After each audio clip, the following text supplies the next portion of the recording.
everyone, I am Shekaina Huidem, one of the proud graduates of Batch 2020 in my alma mater, the Lewis College. I still remember the moment that I go back here in Bicol from Manila and decided to study again, not in a public school but rather in a private one. At first, I was hesitant because I am used to be the one helping my parents in terms of financial matters. Because I have a job in Manila and then suddenly I am here going to study without even having a savings for my studies need as a student. And also, I won't be able to help my parents to pay the bills and other financial matters.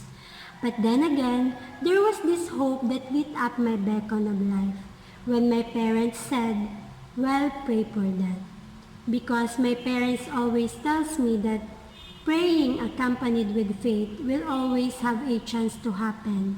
And so it did happen. Entering Lewis wasn't easy like reciting A to Z or counting 1 to 10. Almost all the subject has a reporting, recitation, presentation that will make every student hearts tremble and nervous. But for me, it is one of the best things happened to me. Why? Because I learned to face it and conquered it like a true winner. Especially to my tutorial classes, my biology subject, cost accounting subject, like, oh my gosh, I'm all alone here with my instructor discussing lesson to me and literally no question exact me. I can say to my instructor, sir, can I call a friend just to answer the question he has for me? Because there was no other student except me. I see it as one of the best things in my college life because I learned to study smart and overcome fears and anxieties I had.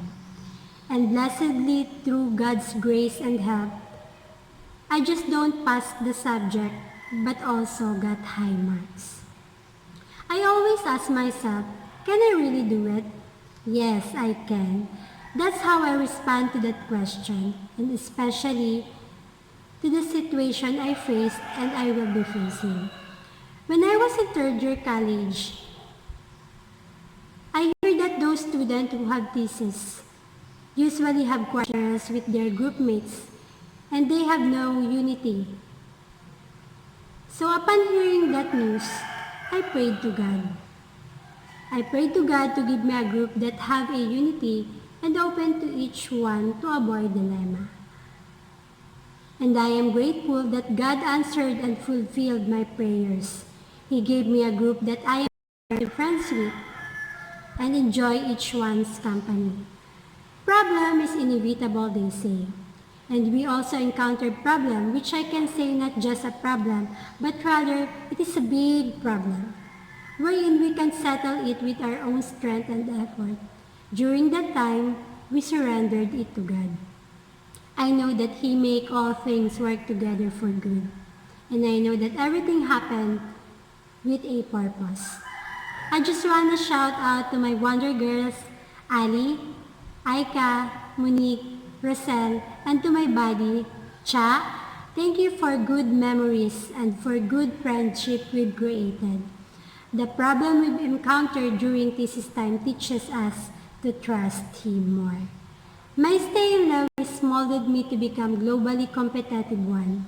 The instructor don't just teach us academics, but also teaches us life lessons that will surely be remembered forever.